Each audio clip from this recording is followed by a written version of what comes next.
Tic toc tac boum tacadak. Berceau de l'humanité, Afrique pour tous. Amen love. Aujourd'hui, je vais vous faire partager un sujet sur le nouveau président 2024 du Sénégal, évidemment. Donc, on demande une découverte du pétrole qui va donner l'amour à ce pays qui a été le premier au niveau même de l'Afrique dans la démocratie, pas de guerre. Donc, on redressera ce pays de manière qu'on ne verrait plus jamais ces êtres partir en mer et mourir en mer pour l'Eldorado parce qu'il n'y a aucune infrastructure qui est faite pour eux, pour les aider. Et ça, cette nouvelle politique, ce nouveau président donnera peut-être une certaine reconnaissance de son mandat pour avoir le pétrole qui a été une découverte en 2024 et faire du Sénégal l'une des pays d'Afrique où la démocratie est libre, auteur comme compositeur, comme dans le scénarisme. Tout est permis, même la critique du pouvoir est permis sans qu'on on vous tue ou on vous condamne et que l'emploi soit abondant pour cette génération qui ne sort pas des années universitaires pour aller vendre des tomates au marché à la sénégalaise, quoi. Donc, je vais vous faire partager ce moment de ce journal. Merci à vous. Dercos, shampoing antipelliculaire de Vichy. Ouais, c'est la pub, hein, il faut toujours un peu attendre. Et là, vous pouvez voir, ça c'est mon père, créateur, évidemment. Voilà, on a encore la pub. Et là, vous pouvez voir le créateur, père de mes amours, qui était justement chef de la plus grande raffinerie de pétrole au Congo-Brazzaville, évidemment.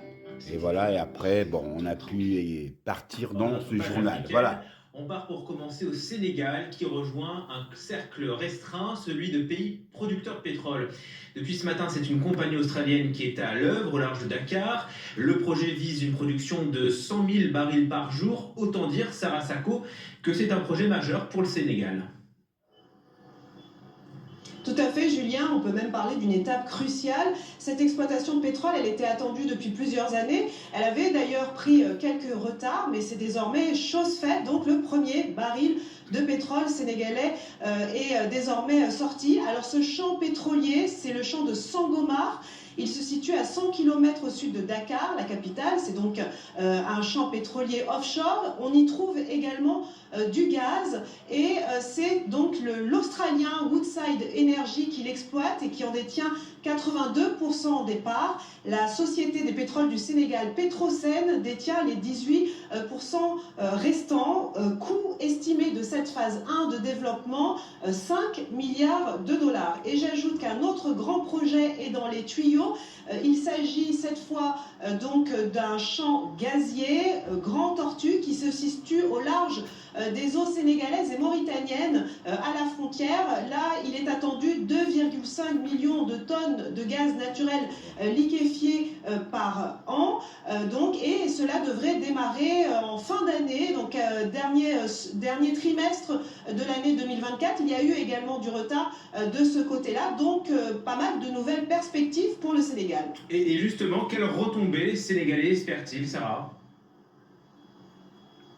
Beaucoup d'attentes par rapport à ces hydrocarbures. Alors il faut savoir que les deux exploitations dont je vous parlais à l'instant, pétrole plus gaz, ont une estimation de revenus de 700 milliards de francs CFA par an. Pendant 30 ans, ça fait un peu plus d'1 milliard d'euros annuels, ce qui est bien loin des géants pétroliers, par exemple du Nigeria, pour se référer à quelqu'un sur le continent. Mais ça va permettre de sérieusement booster l'économie sénégalaise qu'on a besoin. Donc les Sénégalais espèrent une économie plus diversifiée, une lutte contre la vie chère, de l'emploi à la clé.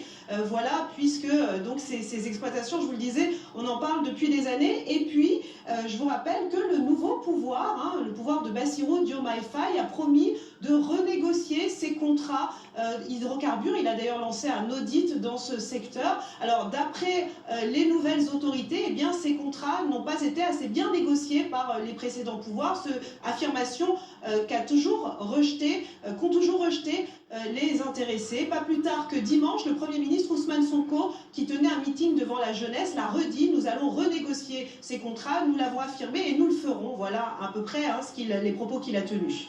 Merci infiniment pour ces précisions. Sarah.